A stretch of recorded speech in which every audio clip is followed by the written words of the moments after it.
एक गोष्ट लक्षात आली नाही, मराठा समाजानं आपण ज्यावेळेस या समाजासाठी दौरा काढला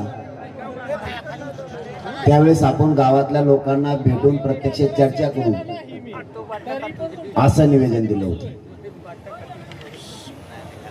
पण एवढ्या मोठ्या सभा व्हायला लागल्यात की या माझ्या जातीचा मला गर्व वाटायला लागला, अभिमान वाटायला लागला. अरे मध्येच वही काय वाजत आहे?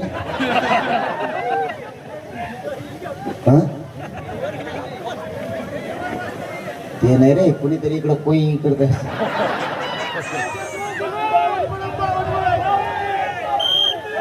आपल्या समाजात एक वाक्यता नव्हती, एकजूट नव्हती, म्हणून समाजाच्या लेकराचं आयुष्याचं वाटोळं झालं. ही संघर्ष उन्हातानातला त्यासाठीच आहे. आपल्या पिढ्या गेल्या,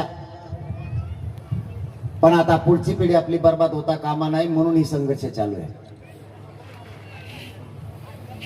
आणि आपल्याला भाजावं लागणाऱ्या उन्हात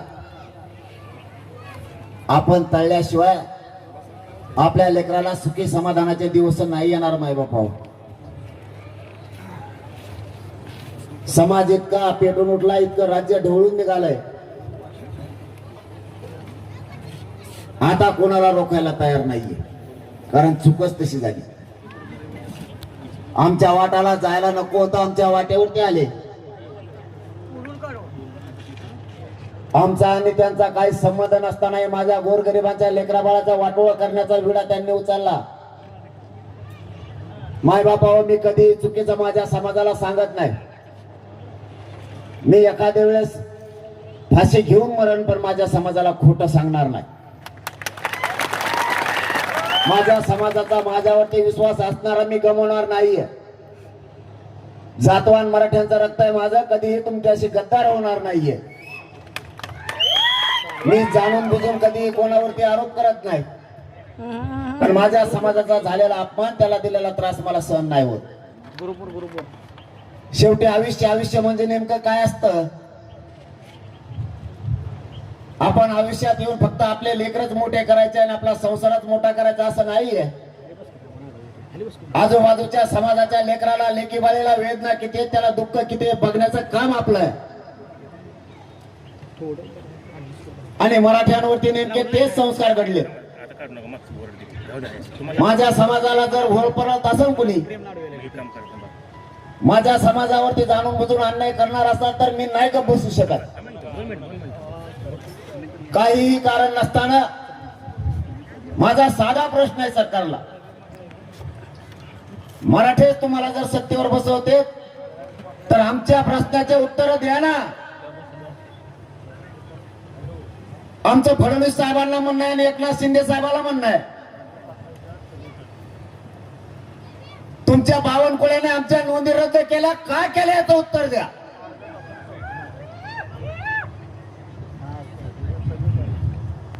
एकनाथ शिंदेना शिरसाटांनी का नोंदी रद्द केल्याचं उत्तर द्या. का आमच्या मराठ्यांच्या लेकराच्या मुळावरती तुम्ही उठलात? उत्तर द्यायला जागाच नाहीये. जे 3 वर्षापासून आपण संघर्ष केला आणि पक्का आरक्षण घ्यायचं ठरवलं आणि मराठ्यांना पक्का आरक्षण मिळतंय बघून सगळ्यांनी मिळून कट रचला. काही करून मराठ्यांच्या मनात गैरसमज पसरायचा.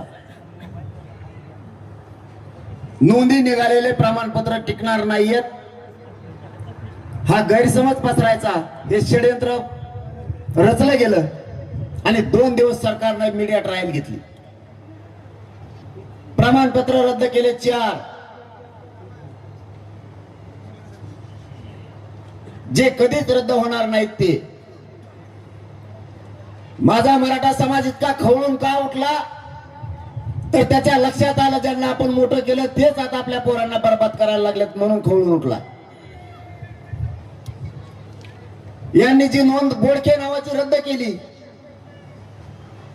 ज्या मुलीची रद्द केली तिच्या भावाची व्हॅलिडिटी झालेली नोंद ही 1.5 वर्षापूर्वी सापडलेली व्हॅलिडिटी सुद्धा 1 वर्षाची आहे. अचानक असं काय झालं की ती नोंद रद्द केली. दुसरं शिंदे हंडे दही हंडे यांची नोंद रद्द झाली. जिल्ह्याची जात पडताळणी सांगते या दही हंडेला कुणबी प्रमाणपत्रावरती आम्ही निर्णय देत आहोत की यांना व्हॅलिडिटी देण्यात यावी असा निर्णय जिल्हा जात पडताळणी अधिकाऱ्याने तिघांनाही दिला. सकाळी कुणबी सकाळी रद्द एका रात्री. एक तर तुम्ही आयुष्यात आम्हाला काही दिलं नाही, आम्ही कष्टाने मिळवलं तेही तुम्ही खाऊ देत नाहीत. नेमकं मराठ्यांच्या लेकरांनी करायचं काय, मराठा समाजाने नेमकं करायचं काय? मी काय चुकीचं बोललो यांना? 1 वर्ष झालं देवेंद्र फडणवीसला एका शब्दाने मी दुखवलं नाही. आपण आशा ठेवली माझ्या समाजाच्या लेकराचं कल्याण होतंय तर मला राजकारणाशी देणं घेणं नाहीये.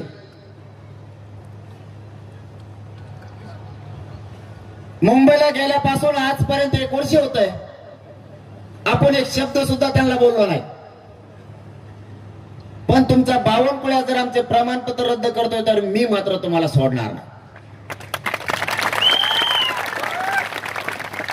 कारण आमच्यासाठी आमची जात महत्वाची आहे. आमचा बाप आमची जात आहे, आमचा समाज आमचा बाप आहे. पक्ष आणि नेता आमचा बाप नाहीये. तुमचा असं तुमचं रक्त कोणतं आहे आम्हाला माहित पण नाही. एकतर बावनकुळे हे का ऐकलंच नाही, 96 कुळे ऐकलं,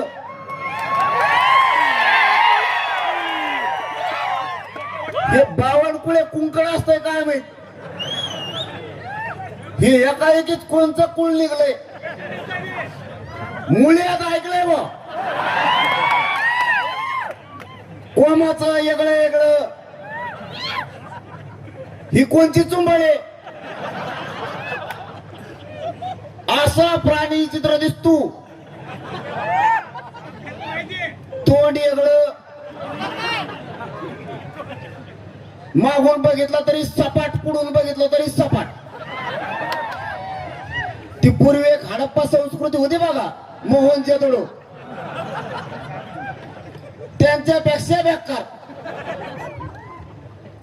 बिचारीने त्याच्या माऊलीनं आईनं लहानपणी त्याला दूध फुकून पाजिलं नाही काय माहित, तसंच पोळलं त्याला एवढं मोठं झाले त्याचे.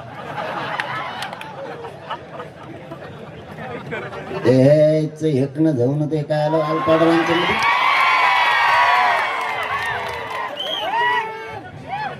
तुला सोडित नाही भाऊ मी. तो मराठ्याच्या लेकरा बाळाच्या मुंडक्यावरती पाय दिला, तुला आता सुट्टी नाही. शिल्प बघितलं का तुम्ही अजिंठा लेणीचं? असा दिसतो वेगळाच दिसतोय, कोणत्याच मापात नाही. तो हा देवारा करणार मी आणि तो यामुळे फडणवीसचा सुद्धा करणार. नाही तर मग चूक सुधारायची, नाही तर मग चूक सुधारायची. उदय सामंत साहेब म्हणलेत बघा, आम्ही आमची चूक सुधारत आहोत. ओके, म्हणजे भातावर वरण टाकल्यावर आम्ही आमचे सुधारण्यास तयार आहोत. म्हणलं ओके. तसंच फडणवीसांनी सुद्धा त्यांची चूक सुधाराव, आम्हाला राजकारणाशी देणं घेणं नाही. पण नाही सुधरले रे बाबा. आता सामना मराठा संघ आहे, सामना मराठा संघ आहे, जमून होणार आहे. आता यांचं ना मस्तीच उतरायची आपल्याला एकदा. होऊन द्या ते जेवण जेवण. यांनी काय केलंय, कुणाला बेजार करून टाकले, शेतकऱ्याला बेजार केलंय. कोणाच्या मागे ती ईडी लावते, ती कुंकून आणली का येड्या गाडीची, लगेच भाजपमध्ये व्हा. दुसऱ्या सकाळीच माणूस. आमच्या तिकडे एक जणांनी फॉर्म भरला होता. आता ते 3 जिल्ह्याची निवडणूक होती ना, त्यात एक जणांनी फॉर्म भरला आणि नुसतं गाडीपाशी झालं, बाहेर उतरू. त्याला खाली उतरवता त्याचा ड्रायव्हर जवळ नोटीस होती, तुमच्या कारखान्याची चौकशी का करण्यात येऊ नये. तिथूनच माघारी गेला आणि का फॉर्मच काढून आला. यांच्या डोक्यात माझ यांना वाटतं आमचं कोणी काही करू शकत नाही. आता मराठा संघ सामना आहे, तुला बघतोच आता कस काय काय करतो ते. तुम्ही चूक सुधरू नका, मग तुम्हाला दाखवतो हिस का आता कसा असतो ती. गाठ आपल्या संघ आहे. बावनकुळे गेलेले तर मी बी गेलेलो. हो दे आता गेलेले टक्कर झाली. तू सगळं बघतोच आता आणि शिरसाटला पण बघतो, त्यालाही सुट्टी नाही. त्यांनी प्रमाणपत्र रद्द केली. यांची वडावडी राजकारणाची, तू माझ्याकडे तू माझ्याकडे जाय. यांच्यात बळी आमच्या लेकराचे. आमच्या लेकराने काय केलं तुमचं? तुम्हाला मी बोललेलं माय बाप वाईट वाटत असेल, पण मी प्रामाणिकपणानं प्रत्येक कार्यक्रमाची गोष्ट सांगतो. मी जे वाईट बोलतो, शिव्या देतो, तुम्हाला एखादं वाईट वाटत असेल, मलाही वाटतं देऊ नये, पण यांना भाषाच दुसरी कळत नाही, त्याला मी करू काय? बरं, सरकोलीच्या या मायबापाच्या शब्दावरती उद्यापासून बोलायचं मी बंद करतो. पण माझ्या एका शब्दाचा आधी उत्तर द्या. तुम्ही नग कस काय म्हणता, मीच ग बसत नाही. जर समाजातल्या माझ्या काही माय मावल्यांना लोकांना वाटत असलं की मी बोलू नाही, तर मी हे बंद करतो. पण माझ्या प्रश्नाच्या अगोदर तुम्ही सगळेजण उत्तर द्या. तुमचे आई बाप घरात बसलेत आणि तुमचा मुलगा दारात बसलेला आहे. तुमच्या दारात येऊन तुमच्या आई वडिलांना कोणीतरी शिव्या देतोय किंवा अपमान करतोय. दारात बसलेलं पोरग गप्प बसन का? जर ते शिव्या देताना पोरग गप्प बसत असलं तर ते आपल्या पोटचंच नाही. मी माझ्या समाजाला मायबाप मानलाय. माझ्या समाजाचा कोणी अपमान करत असलं, पोरांचा वाटोळ करत असलं तर मी गप्प बसणार नाही, घोडेच लावणार. आम्ही काय कोणाच्या बापाचं खात नाही. आमचे कष्ट आम्हाला करावं लागतात. आमच्या समाजाच्या मायबापानं स्वतःच्या पायाला चप्पल घेतली नाही, डोक्याला तेल लावलं नाही, पोटाला चिमटा घेऊन 1-1 रुपया मागं टाकलाय आणि लेकरं शिकवलेत. प्रत्येक आई बापानं माझ्या मराठ्याचं स्वप्न बघितलंय. लोकांच्या बांधावरती किती दिवस कामाला जायचं, किती दिवस कंपनीत कर्मचारी म्हणून काम करायचंय, किती दिवस उसत ओढायचे, धामाला करायच्या. म्हणून पोराला आणि पोरीला शिकवलंय. स्वप्न बघतोय माझा मराठ्यांचा बाप, माझाही पोरगा किंवा पोरगी अधिकारी होईल, त्या दिवशी आमचा सुखाचा संसार होईल. म्हणून आमच्या वाट्याला कायम दारिद्र्य ठेवायचंय का? आमच्या लेकीला अधिकारी व्हायचं नाही? काय पाप केले माझ्या मराठ्यांच्या पोरांनी फडणवीस साहेब? इतके दुर्दैवी निर्णय तुम्ही घ्यायला कशामुळे लागला? माझा एकट्या मराठ्यांचा समाज देवेंद्र फडणवीसांनी का टार्गेट केलाय? उत्तर तरी द्या. माझा मायबाप समाज मत करतो तुम्हाला, आमच्यावरच उलटणार. आम्ही जन्म नुसता अन्याय सहन करायला नाही घेतलाय. तुमची मगरुरी मी लवकर मोडून काढणार आहे. शेवटी स्वप्न आम्हाला पण आहेत आणि तुम्हाला पण सांगतो, राजकीय पक्षाला आणि राजकीय नेत्याला बाप मानायचा मराठ्यांनी बंद करा. ज्या दिवशी संकट येईल ना, ज्या दिवशी तुम्ही आजारी पडताल, तुमच्यावरती संकट येईल, त्या दिवशी तुमचा पोरगा किंवा पोरगी तुमच्या तोंडावून आणि पाठवून हात फिरायला येणार आहेत. राजकीय नेता विचारायला येणार नाहीये तुम्हाला. आपल्या पोटचे सोन्यासारखे लेकर आपला पोटचा गोळा वायाला जाऊ देऊ नका. या समाजाचा सन्मान वाढवणं आपली जबाबदारी आहे. इतके पोरं आणि पोरी शिकले सुशिक्षित बेकार म्हणून घरी आहेत. शिक्षण लय महाग झालं आता, नाही शिकू शकत आपण. आरक्षणातून तुम्हाला फीस माफ होणार आहेत, तुम्हाला सुविधा मिळणार आहेत, पैसे वाचतील, अधिकारी झाले तर सुखाचा संसार होईल. आपण वेगळ्या विचारानं बाहेर पडा. आता या पश्चिम महाराष्ट्राला म्हणलं जातं काही लोकांकडून, या लोकांचा भाग सदन आहे, यांच्याकडे बागायत आहेत,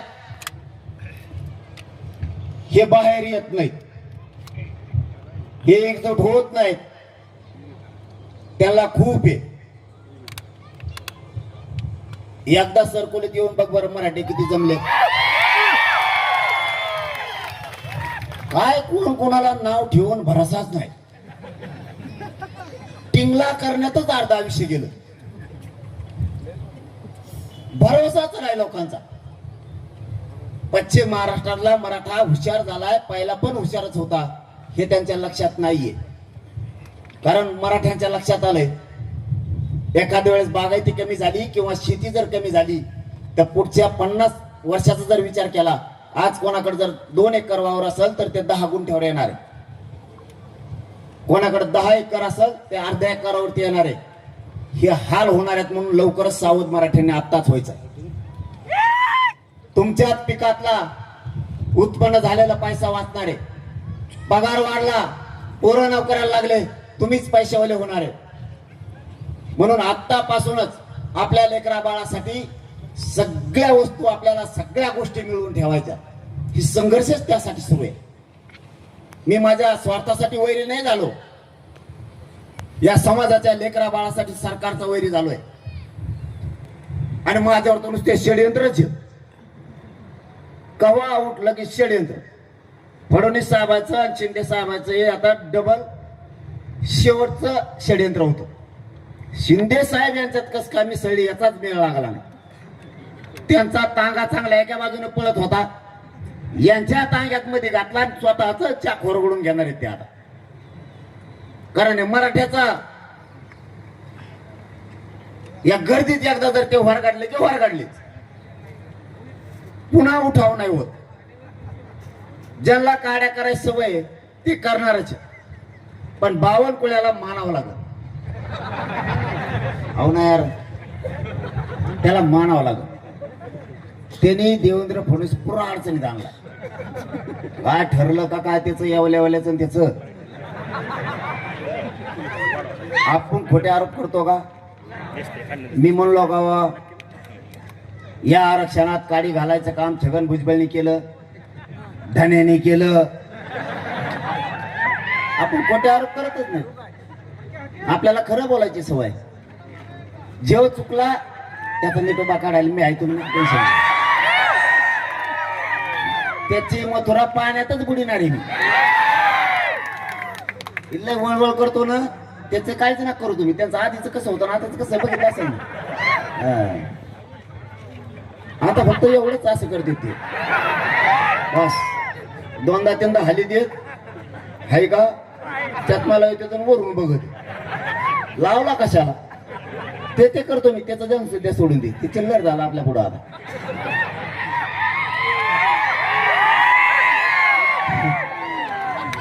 मी खोटे आरोप नाही करत कधी. बावनकुळेने चूक केली बावनकुळेच म्हणणार, शिरसाटने चूक केली शिरसाटच म्हणणार, बाकीच्या बळच नाव घेणार नाही. यांना आपल्यात खोडी करायची गरज नव्हती, पण बावनकुळेने एक काम चांगलं केलंय. मराठ्यांच्या नोंदी करून मराठ्याच्या नेत्याला खुन्नस दिली.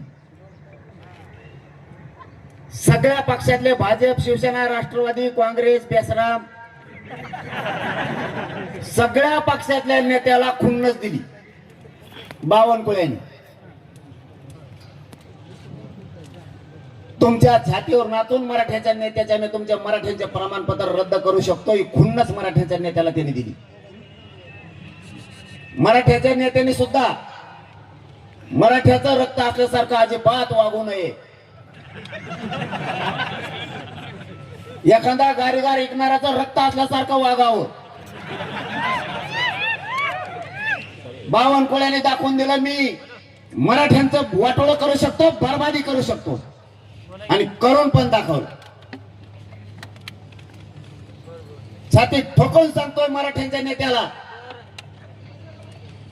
तुमच्या डोळ्या देखता मी मराठ्यांच्या पोरांच्या अन्नात माती काढली, विष काढलाय म्हणून.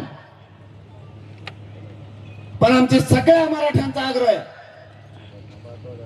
मराठ्याच्या एकाही नेत्यानं याच्यावर बोलू नये, मजा बघावी. अजिबात बोलू नका. जितकं मराठ्यांच्या लेकीबाळीचं लेकरा बाळाचं वाटलं होईल ते उघड्या डोळ्याने बघा. मराठ्यांच्या तुम्ही पोटी जन्म घेतलाय, इतकं गार रक्त कसं रे तुमचं?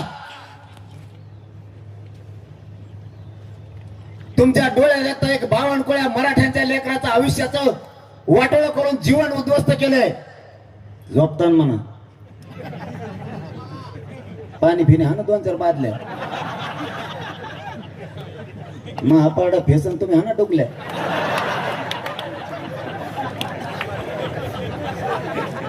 लयच अवघड कला आहे हो. आपण ना फुगीर ठेवणेच लई, आपण फुगिरीच्या बाहेरच जायना त्यांची. तो मोबाईल पडला ते लाईव्ह काय होत ती त्याच ध्यान नाही. बावनकुळ्याचं इंजेक्शन आता त्या बावनकुळ्याला जाणारच इंजेक्शन दिल्याशिवाय तो बी ठेपायला येत नाही. आपण फक्त मोठ्यापणातून बाहेर आहे. आपली नस लोकांना कळाली. मराठ्यांना काय बोलल्यावरती काय होतं टाइम आहे तुम्हाला बोलू का?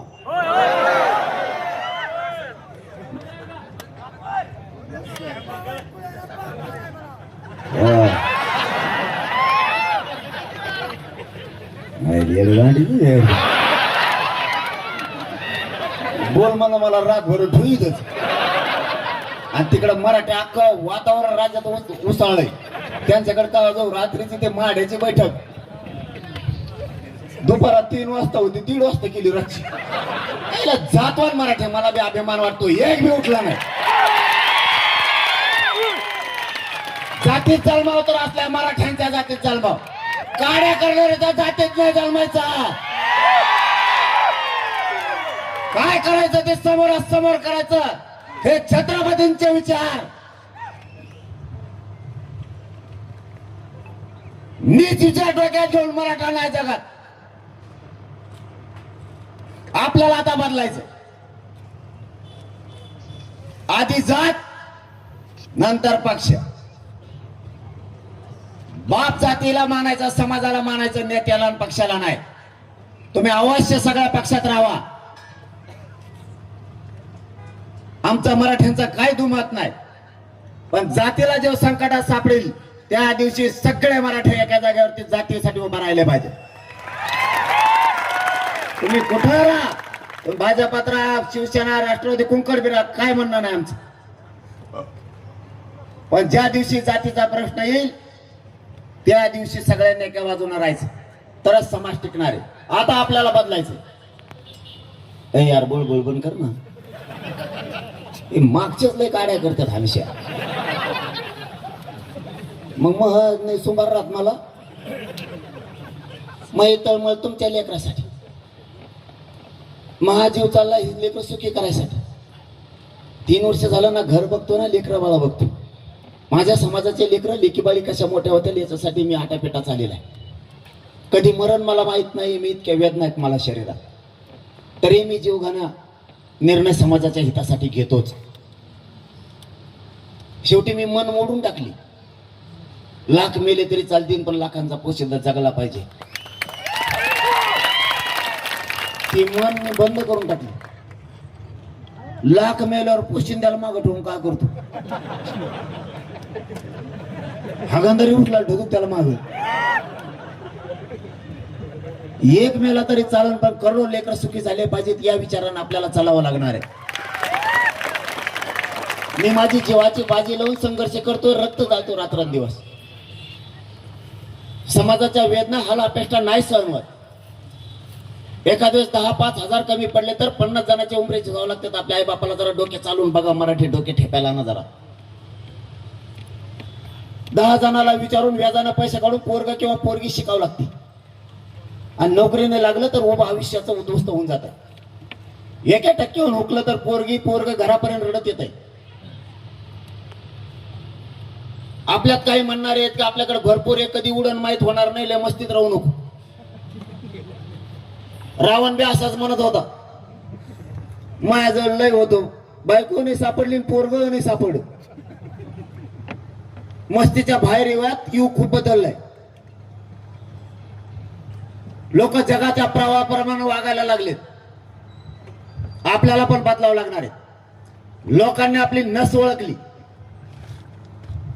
एक तर आपल्याला चांगलं कोणी सांगत नाही. आपल्याला जुनं आठवण करून देणारी संख्या लय मोठी, बावनकुळ्यासारखी. चांगलं कोणी सांगतच नाही. आपल्याला पुरे विचार बदल करावा लागणार आहे. आपल्याला लोक फुगिणारे नाहीये. इथून पुढे मराठ्यांनी फुगायचं नाही, फुगीर वागायचं नाही.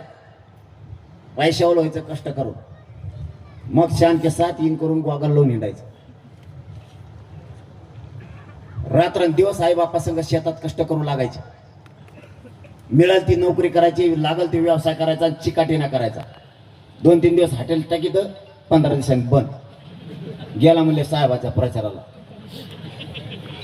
पॉम्पलेट चिटकायला कोणीच नव्हते. साहेब मायाला परिवारातले जवळचे. साहेबामुळे मला जावंच लागतं. साहेबाची मान खाली होता कामा नाही. आणि याचे आई बापा मेले शेतात कामं करू करू, आणि याला साहेबाची मान खाली नेऊन द्यायची. साहेब याला इचिरित नाही. एखाद बारका 150-150 रुपये प्यायला देत असेल, त्याच्यावर त्या 150 सगळ्या गावाला विषय देत येते.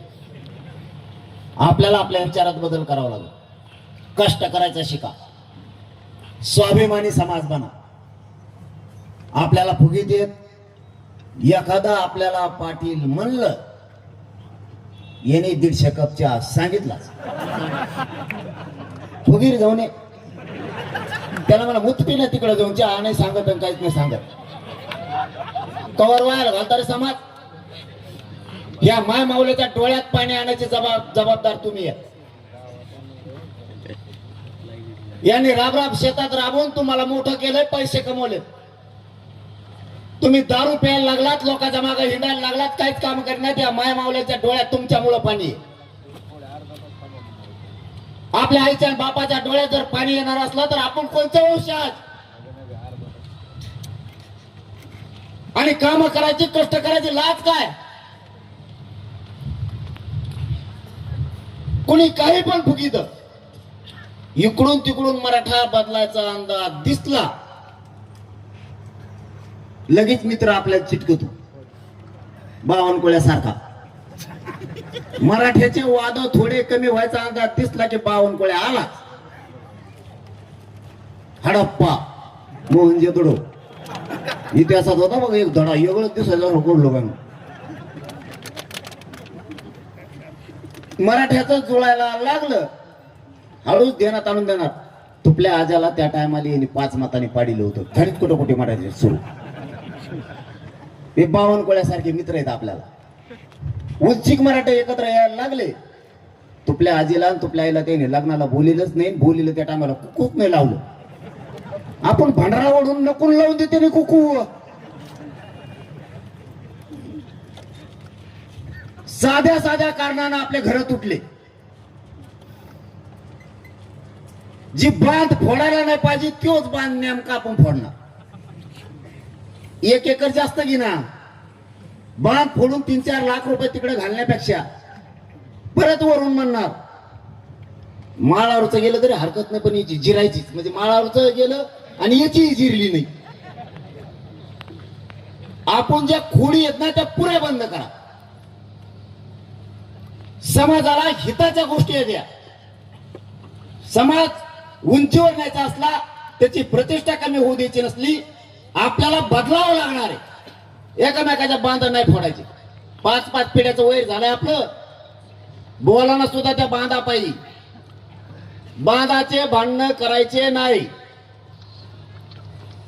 आणि आणखीन एक काम, दारू कोणी पेजवू नका. पिणाराचा आवडला का काही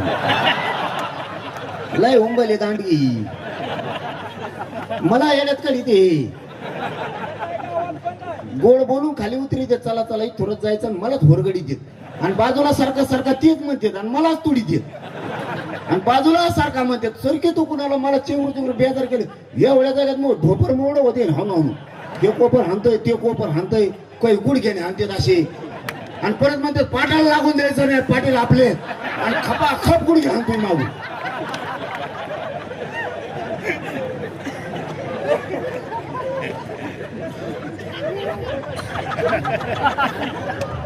बावन कोया तुला जर हे गुडघे लागले तर काय होईल? लय चावताळेत मराठी आता. मला गुडघेऊन कळालंय किती चावताळे. दंडुक जर उचललं तर मोडूच तर सोडीत देत. आता मला इमानदारीने सांगा, खोटं बोलायचं नाही. ते बरोबर नाही, दुसरं विचारवले एकाने खोटं बोलायचं नाही. मी समाजाला खोटं बोलत नाही, तुम्हाला मायबाप मानलेला आहे. इथं दारू कोण कोण पितो वर हात करा बरं.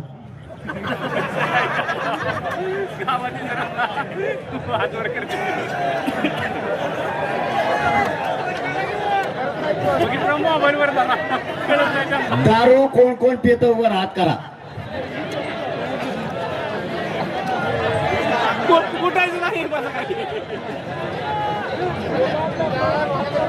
इकडं हात वर नाही झाले याचा अर्थ लय मेंबर दिसते तो इकडे.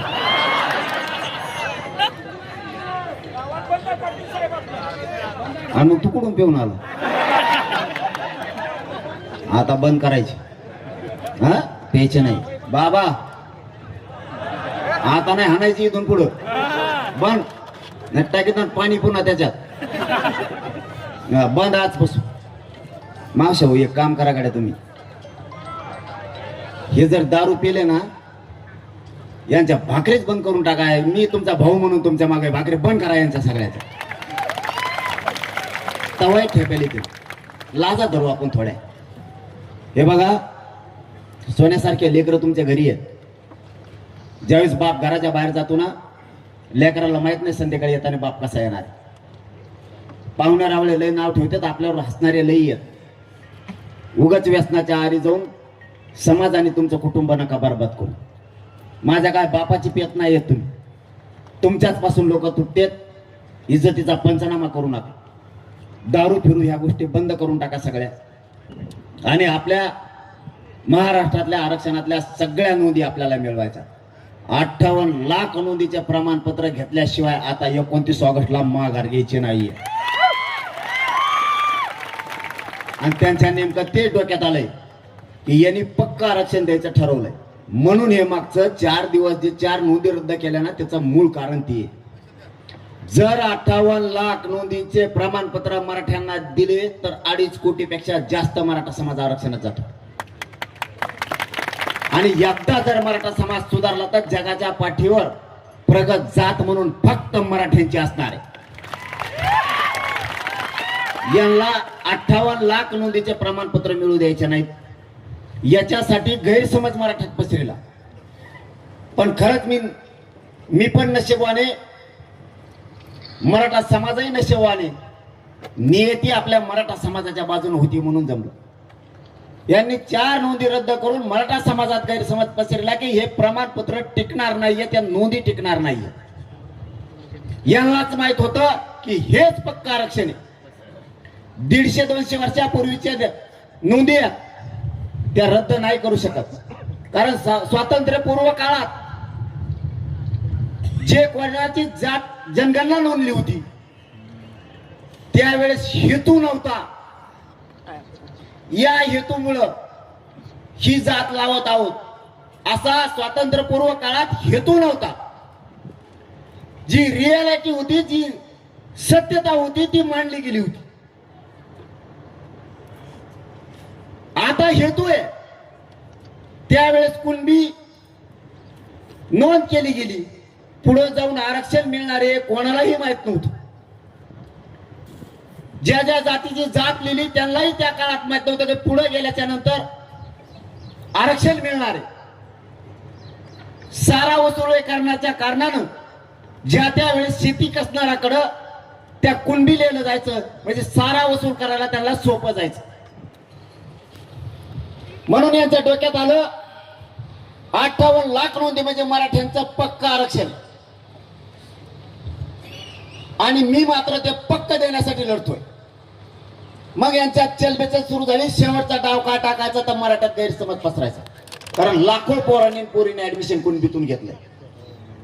त्यांच्यात गैरसमज झाला पाहिजे की जर आता ऍडमिशन केलं, नोकरी गेली, आता करायचं काय. पुरा समाज टेन्शन मध्ये आणायचं ठरवलं होतं. परंतु नियती मराठ्यांच्या बाजूने होती. मला कळालं बावनकुळेंनी पत्र काढले नोंदी रद्द करा म्हणून. मंत्री संविधानाच्या पदावर बसल्याच्या असल्याच्या नंतर कायद्याच्या चौकटीत मंत्र्यांनी काम करायचं असतं. कशाच्या बद्दलची इन्व्हेस्टमेंट आपण करून देतो याच्याकडे बारकाईने लक्ष ठेवावं लागतं. आपण कायद्याच्या चौकटीत बसलोत, आपण कायद्याच्या पदावर बसलोत म्हणून कसलाही निर्णय घ्यायचा नसतो.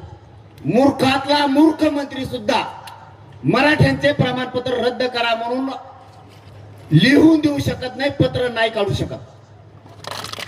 एवढी तरी आम्हाला मराठ्याला बावनकुळे अक्कल आहे. मला कळालेले पत्र दिले, म्हणलं पत्र इकडे घे. आता अधिकाऱ्याची गोची अशी झाली, पत्र द्यावा तर सरकार आहे पलीकडून, नाही द्यावा तर यो विचित्र प्राणी यो काय बोलून भरोसा नाही. कारण मी जातीसाठी कोणत्याही टोकाला जाऊ शकतो. माय बापा जातीच्या लेकरा बाळासाठी कोणत्याही टोकाला जाऊ शकतो. पत्र दे म्हणलं, वाक्याचा शान मला करू नको. त्या उपजिल्हाधिकाऱ्याने बेन देऊन टाकलं. त्याला वाटलं आता जे होईल ते होईल. तिकडून बावनकुळ्या धोशी तू, इकडून मी ये.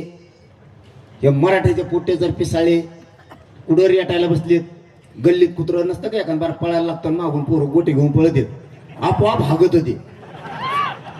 तसं त्याला आलं टेन्शन. आता काय होईल माहित नाही. पत्र माय बापा हातात लागलं. त्याच्यावरती त्यांनी स्पष्ट लिहिलंय, या ज्या कुणबी नोंदी आहेत ना, या 5 दिवसाच्या अवैध करण्यात याव्यात. का रे बाबा, माझ्या लेकराचं वाटोळं करायला निघाला तू? काय केलं माझ्या गरीबाच्या लेकरांना? सोन्यासारखे लेकरं आमचे, हत्येच्या काळजाच्या पोरं तुम्ही कार्य खचवायला लागलात. तुम्हाला कुणी अधिकार दिला आम्हाला बर्बाद करायचा? इतका जातीवादी बावनकुळे असं कधी वाटलं पण नव्हतं. ते पत्र मी माझ्या समाजासमोर ठेवलं. दुसरी गोष्ट हाती लागली, सरकारी दप्तरात घेतलेले निर्णयाची प्रत जात पडताळणी ऑफिस मधून मिळाली. संभाजीनगरचे, छत्रपती संभाजीनगरचे जे कुणबी प्रमाणपत्र रद्द केले त्याच्या अगोदर निर्णय झालेला आहे या कुणबी प्रमाणपत्राची व्हॅलिडिटी देण्यात यावी म्हणून. म्हणलं पत्र दाखव. झाली गोची पुन्हा. तेही पत्र मी माझ्या मराठा समाजाला दिलंय की व्हॅलिड प्रमाणपत्र कुणबीचं देण्यात यावं म्हणून. आणि मग मात्र मराठीचे तळपायाच्या आग मस्तकाला गेले. आणि इतका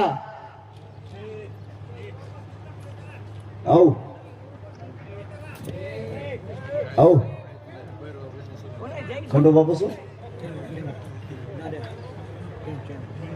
भैरोबा बसू, यार बसून द्या ना. ते लागत आहे त्याच्यात एक एक तुला माहिती राहून दे. ते कोणती ती 50 जणांना एकटं भेजार करत होती. लय अवघड केले. शेजारचे परेशान झालेले असते ना, अर्धे वासानी आणि अर्धे त्याच्या शाखो. तिला मेळ बेकार असतो. जा म्हणल्यावर तो ते जास्त एडवून करतो. त्यामुळे जा म्हणू नका तुम्ही, ध्यान देऊ नका. दोनही पत्र आपल्या हाती लागले आणि मराठ्यांच्या लक्षात आलं खरं असून सुद्धा रद्द केलं जात आहे. माय बाबा मी तरी काय करू? तुम्हाला खरं आरक्षण दिलेलं असून सुद्धा सरकार दबावपोटी जर रद्द करणार असलं तर तुम्हाला सरकारचा बाप व्हावा लागेल तेव्हा टिकन, नाही तर कधीच मराठ्याला मोठे नाही होऊ देणार, कधीच नाही. तुमचं सत्य असून जर जात आहे तर खोटं तर टिकूनच देणार नाही. त्या दिवसापासून अशी महाराष्ट्रात लाट कोसळली की प्रचंड मोठी. आता माझी तुम्हाला एकच विनंती, त्यांचं एक षडयंत्र हे शेवटचं होतं ते हाणून पाडलं. त्यांच्या डोक्यात होतं सातारा संस्थांचं आणि कोल्हापूर संस्थांचं गॅजेटेड हे द्यायला लागलाय हे पक्का आरक्षण, कारण त्याच्यात 3,85,000 नोंदी आहेत. 6.5 लाख पेक्षा जास्त मराठा समाज आरक्षणात चाललाय. सुधारला खा पश्चिम महाराष्ट्र, करोडो लेकरांचं कल्याण होणार आहे, करोडो. त्याला ते द्यायचंच नाहीये म्हणून हे माझ्या पुढं संकट त्यांनी आणलं होतं की हे आरक्षण टिकणार नाही, या नोंदी टिकणार नाहीत. तुम्ही व्हॅलिड झालेला रद्द करायला लागलात मराठ्याला, तेवढं तरी कळतं ना. आता तुमच्याकडं एकच जबाबदारी, आपल्या समाजाच्या लेकरावरती संकट आलंय. या संकटात समाजाच्या बाजूने उभा राहा. सगळ्या पक्षातल्या नेत्यांना मराठ्यांच्या माझं आव्हान आहे, बावनकुळ्या जर जातीसाठी करत असेल खोटं काम तर सगळ्या पक्षातल्या मराठ्यांच्या नेत्यानं जातीसाठी खरं काम करायला तुमचे लेकर मराठ्यांच्या संकटात आले. तुम्ही जर मराठ्यांच्या बाजूने उठले नाही तर आम्हाला काही दिवसांना असं म्हणायची वेळ येऊ देऊ नका की तुमचं मराठ्यांचं रक्त आहे का नाही. तुम्हाला खूप जड जाईल त्याच्यानंतर. सगळ्यात मोठी ताकद मराठ्यांची गरिबाची, तुमचं राजकीय अस्तित्व उद्ध्वस्त करायची ताकद मराठ्यात. हे जे मंत्री जाणून बुजून करायलेत यांच्या माग सगळ्या मराठ्यांच्या नेत्यांनी लागलं पाहिजे. खोटं तुमच्या डोळ्यात व्यक्त करायला लागला, तुम्ही गप कसकच बसलात. आणि जरी हे गप बसले तरी महाराष्ट्रातल्या मराठ्यांना सांगतो, आपल्या लेकराचं आपल्याला वाटोळं होऊ द्यायचं नाही.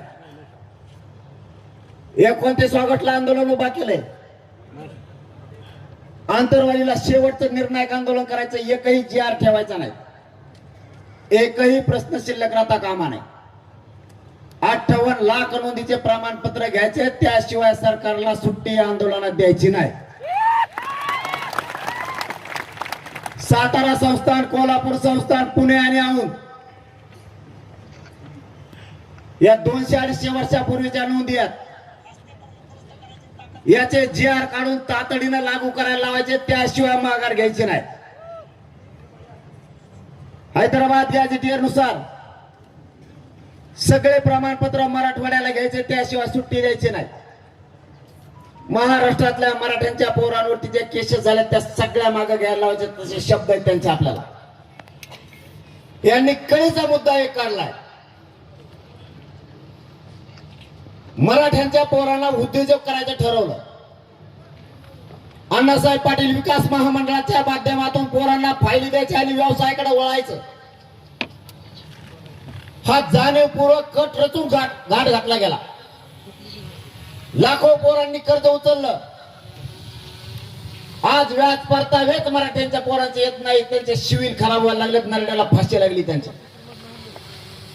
सगळ्या पोरांचे व्याज परतावे घेतल्याशिवाय यांना आता सुट्टी द्यायची नाही, सगळे पोरं मोकळे करायचे. ओबीसीच्या सगळ्या सोयी सुविधा घेतल्यात आपण GR काढून. पण राज्यात शिकणारे पोरं, देशांतर्गतचे जेवढे पोरं पोरी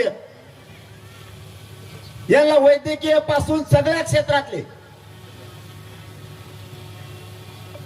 सोयी आणि सुविधा आणि सवलती देण्याचा निर्णय आपण त्यावेळेस करायला लावला, पण लागू केला नाही.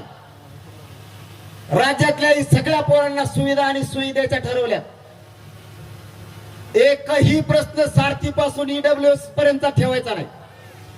आपले मराठ्यांचे पोरं आणि पोरी SCBCतून आणि ESBCतून नोकऱ्याला लागले होते, कोणी PSI झालं होतं, DYSP झालं होतं. काहींच्या उपजिल्हाधिकारी म्हणून निवड झाल्या होत्या. या कुठल्याही लेकराला आपल्या घेतलं नाही, आपले अधिकारी झाले असते लेकर. ईडब्ल्यूएस मधून त्या सगळ्या पोरांना बाहेर काढलं यांनी. आपल्याला समाजाच्या बाजूने लढायची सवय लावा लागणार आहे. एका जागेवरती बसून समाजासाठी हिताच्या गोष्टी करणं आपल्याला जरुरी झालंय. आपण जर प्रत्येक गोष्ट सहज घेत गेलो तर मराठ्यांचे पोर आणि पोरी संपायला वेळ लागणार नाही. ईडब्ल्यूच्या माध्यमातून जेवढे निवडी झाल्या, समांतर आरक्षणातून जेवढे निवडी झाल्या, हे सगळे काम करून घ्यायचे. आपल्या समाजाच्या अधिकाऱ्याला कधी बढती मिळत नाही, त्याला कधी केंद्रीय कॉलेज मिळत नाहीये. आता मात्र मराठ्यांच्या माग ठेवायच्या नाहीत. सारथी स्थापन केली गेली, त्यातले 1554 अभ्यासक्रमच मराठ्यांना लागू केले नाहीत. बोलायचं एका भाषेत, काम करायचं दुसऱ्या दिशेनं. निवळ आणि निवळ मराठ्यांच्या पोरांचीच फरफट या सरकारनं जाणून बुजून सुरू केली. या सरकारबद्दल आम्हाला आशा 100% लागली होती. आता मराठ्यांच्या पोराचा, लेकरा बाळाचा घात होणार नाही. पुन्हा हे त्याच रस्त्यावरती आले. आता मराठ्यांपुढे चलू द्यायचं नाही. यांच्या डोक्यातलं हवा पहिली काढायची. यांच्या डोक्यात हवा आहे आम्ही बहुमतात येत, आमचं काही होत नाही. यांना आता दाखवून द्यायचं. कारण यांना शेतकरी कदारलेत, मुसलमान कदारलेत, मायक्रो ओबीसी पण कदारला. यांनी धनगराचं वाटलं करून टाकलं. 15 वर्षाला आरक्षण देतो म्हणलेत. बंजारा समाजाचा कार्यक्रम केलाय. शेतकऱ्यांचे सुद्धा प्रश्न मार्गी लावलेले आणि आता मराठ्याला सुरुवात केली. यांना एक गोष्ट मराठी आता आपल्या मराठा समाजाला एक खेटलेतच. यांना आता दाखवून द्यायचं. यांचा एक शब्द आहे, सत्ते पुढे शहाणपण चलत नाही. यांना आता दाखवून द्यायचं आणि पुऱ्या जगानं मराठ्यांचा हेवा घेतला पाहिजे की मराठ्यांपुढे सत्याचा शहाणपण चालत नाही. मुंबई सारखा यांना करायचं. आता दिल्लीला काय आलं रे, तिसरं चुकरून काढित तुम्ही काहीतरी. मग माझ्या जे बोलत होते ते जाता ध्यानातून, मग मी तिसरं सुरू करतो. एक जण भुसकन म्हणतोय मुंबई, एक जण म्हणतोय दिल्ली. एकदाच मुंबईला गेलं तर माय काय बेदर झाली मग मला माहिती. कोण कोणाच्या गाड्यावर खेळतोय, कोण झोके बांधते. त्या अधिकारी यायचं मायापाशी आणि ते म्हणायचं होय एक बोलू का. म्हणलं बोलवा. ते मला ते पोर आणि झोके बांधलेत. म्हणलं झोके, म्हणलं इथं कुठं मुंबईत झाड आहेत बा. ते मला नाही ना, पुलालाच बांधलेत. मग खेळून दे. ते रेल्वेचा एक मोठा अधिकारी आला. कोण कोण होता, लाल जरत होता, चप्पाडून तीन त्याची अशी बसला आणि म्हणला मला बोलायचं. मी घेऊन झोपलो होतो. माझ्या पोटात कस तरी व्हायला लागलो तो पशानामुळं. ते असं दोन पायावर असं हातावरून पायावर बसलो. माझ्या कानापाशी म्हणतो उलशी बोलू का. हिंदीत शेंगा आणत होतं बरं कधी. म्हणलं हिंदीत बोलणार असलं खाली जाय, मराठीत बोलणार असलं थांब. मी काय बोललो तुला मेळ लागायचा नाही, पुन्हा लफडं लांबून. तो म्हणला रेल्वे स्टेशनवर पोर आहेत आमच्या. मी सेंट्रल गव्हर्नमेंटचा माणूस आहे. राज्याच्या अधिकारात मी नाहीये. मी महाराष्ट्राचा बॉस आहे. खा म्हणा, झोपा म्हणा, आराम करा, पोरांना फक्त एक काम बंद करा. म्हणलं काय. ते म्हणे हे पोट्टे काय करते म्हणे तुमचे, एकामेका शर्टाला धरतात म्हणे अशी लांब लोचक लाईन करते. आणि त्याच्यामध्ये आमचा एक कर्मचारी घालते तर म्हणते रेल्वे पळा डबे. सगळं रेल्वे स्थानक बेजार झालं म्हणून कोणाचंच ऐकत नाही. ते 2 म्हातारे दारात बसलेत. म्हणले रात झाली ती उठतच नाही. एकदाच मुंबईला गेले. शपथ सांगतो तुम्हाला, खोटं बोलत नाही. ते पोलिसाचा गाडा असतो ना, तो पळवतो. मला पहिल्या मध्ये झाला होता चाका होईल असते म्हणून. ते म्हणायचे आमच्या गाड्या घेऊन पळत येत. म्हणलं ते पळवतच कस काय पण. ते म्हणले त्याला चाक असतात. मला काय पोटते द्या रे. नुसते मराठे मुंबईत घुसले तर 8 मंत्री मुंबईच्या बाहेर होते हो. मला वाटतं सावरगाव मध्ये का कुठं तरी सांगितलंय मुंबईतले 8 मंत्री गेले होते. मी परवा सांगितलं. यांच्यात अंतर्गत ठरलं होतं अजितदादा, शिंदे साहेब आणि फडणवीस साहेब हयात नसणाऱ्या माणसाबद्दल माणसाने कधी खोटं बोलू नाही. दादा समजा आपल्यात नाहीये. यांच्यात ठरलं होतं की दौरे सगळे रद्द, कोणीच दौऱ्यावर जायचं नाही. सगळ्या मंत्र्यांनी मुंबईत आंदोलन आहे तोवर मराठ्याचं थांबायचं यांचं ठरलेलं अंतर्गत. मला झालं माहित मायरोबी मराठ्याचे मंत्री आमदार प्रेम करणार येत हो ना. त्यावेळेस सांगत आमचं असं असं ठरलं. म्हणलं ओके तू गप्प बसा, तू नाव नाही घे. मला सांगणार फक्त म्हणजे तो पाय पडतो, नाव घेऊ नको नाही तर लयच वाजत. अधिकारी माझ्यावर माया करते कारण मी त्यांच्या लेकरा बाळासाठी लढतो. तेही काय ठरलं हळूच सांगते. यांचं ठरलं मुंबईच्या बाहेर जायचं नाही. आणि मराठ्याच्या पोराचा अवतार बघितला. फडणवीस 11 वाजताच नागपूर. शिंदे साहेब आले. म्हणले फडणवीस साहेब कुठे गेले? ते म्हणले नागपूर. ते म्हणले दौरे तर कोणाच येत नाही, नागपूरला काय गेले? ते म्हणले काय माहिती अंतर्गत काही असण्याची शक्यता आहे. ठीक आहे म्हणले. ते म्हणले मी चाललो मग दरेगाव. शिंदे साहेब फरार. खोटं बोलत असलो ना तर लोकेशन काढा त्यांची. अजित दादा आले. अरे ते म्हणले फडणवीस साहेब एकनाथ शिंदे साहेब कुठे? ते म्हणले ते गेले दरेगावला नागपूरला. आणि ते म्हणले मला रट्टे काल ठेवलं काय एकट्या लिहिले. मी बी चाललो म्हणले मग तिकडे पुण्याला. सगळे बाहेर. बावनकुळ्या मराठ्याचा नाद करू नको, तुला गाडी सुद्धा बसून द्यायची नाही मराठी. तुला हुरळ कळत नसतं, हुरळ कशाला म्हणते? एका माग लागणार तुला कास सुद्धा खाली नाही करून द्यायची. गल्लीतून सुद्धा पळायला जागा नाही. पुन्हा नादी लागू नको बर का, चूक सुधरे हो. माझ्या समाजाच्या लेकरा बाळाचं वाटोळ करायचा अधिकार तुला नाहीये. सावध होय. इतका पापी वागू नको. पातक तुझ्या डोक्यावर घेऊ नको बावनकुळ्या.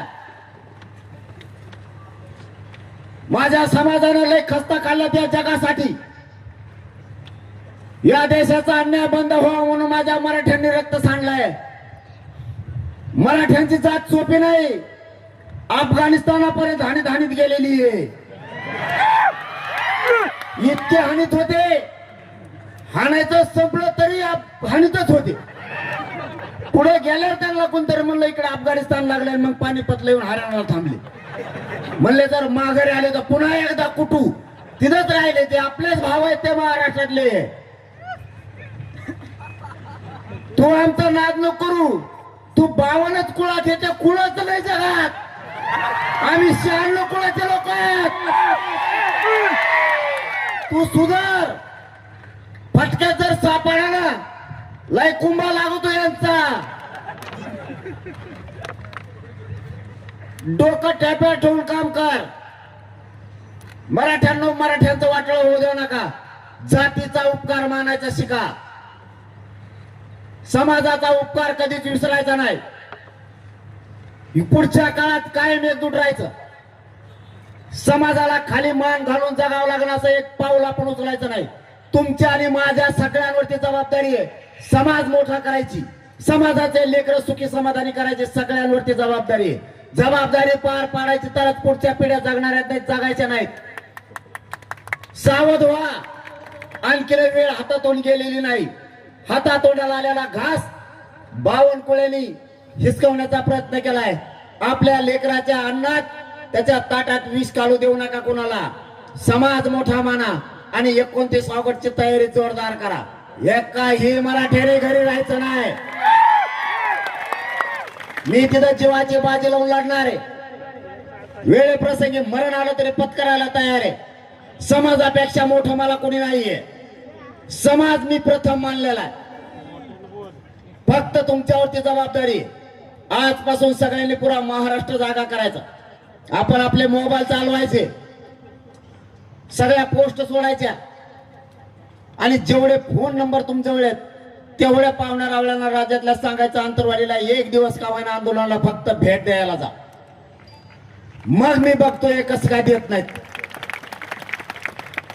आपण आता यावेळेस पूर्ण ताकदीनं तयारी केली, राज्याची पण तयारी झाली.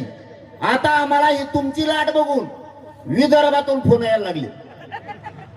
आम्ही कुणबी आहेत, आम्हाला आरक्षण आहेत, पण या आमच्या, आम्ही तुमच्या मराठ्यांच्या लेकरा बाळासाठी रडायला तयार आहेत.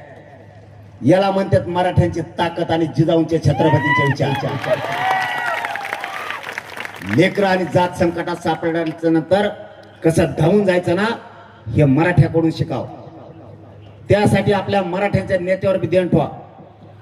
कोण कोण येत नाही, कोण घरी राहतो त्या टायमाला मला सांगा फक्त. मी बरोबर कार्यक्रम लावतो, त्याचा लय जणांचा लावलाय मी. बारीक लक्ष ठेवायचं, येतोय का नाही. जेव आपल्यात नाही, जेव आपल्या संकटात पोराच्या संकटाच्या काळात नाही, तेव आपला नाही. जेव आपल्यात आहे त्याच्या पाठीशी खंबीर राज्यातल्या मराठ्यांनी उभा राहत जायचं. त्याला उघडं पडू द्यायचं नाही. कोणी पण असू दे, पक्ष भिक्षा आपल्याला काय देणं घेणं नाही कोणाचं. जात, मराठा जातच आपल्यासाठी पक्ष आहे. जगाच्या पाठीवर एवढा मोठा बलाढ्य मराठा समाज, याच्यापेक्षा पक्ष मोठा पाहिजे कोणचा. फक्त उद्यापासून तयारी करा. एकाने सुद्धा शांत बसायचं नाही. गावोगावी जाऊन पायटाका घेऊन घराघरातल्या मराठ्यांना सांगायचं आणि आंदोलन मात्र शांततेत करायचं. कुणी जाळपोळ दगडफेक करायची नाही. शांततेत, नुसते मराठी शांततेतच मुंबईत आलती, एका झटक्याच जे आर झाला. आता काहीच राहिलं नाही, फक्त अंमलबजावण्या करून घ्यायच्या सगळ्या. सगळ्यांनी मात्र आजपासून कामाला लागा. समाजाची जबाबदारी तुमच्या पण खांद्यावरती आहे. कधी काळी एखाद्या वेळेस मी आसन नसन, कारण शेवटी शरीर आहे आणि मी लई टोकाचं उपोषण करतो.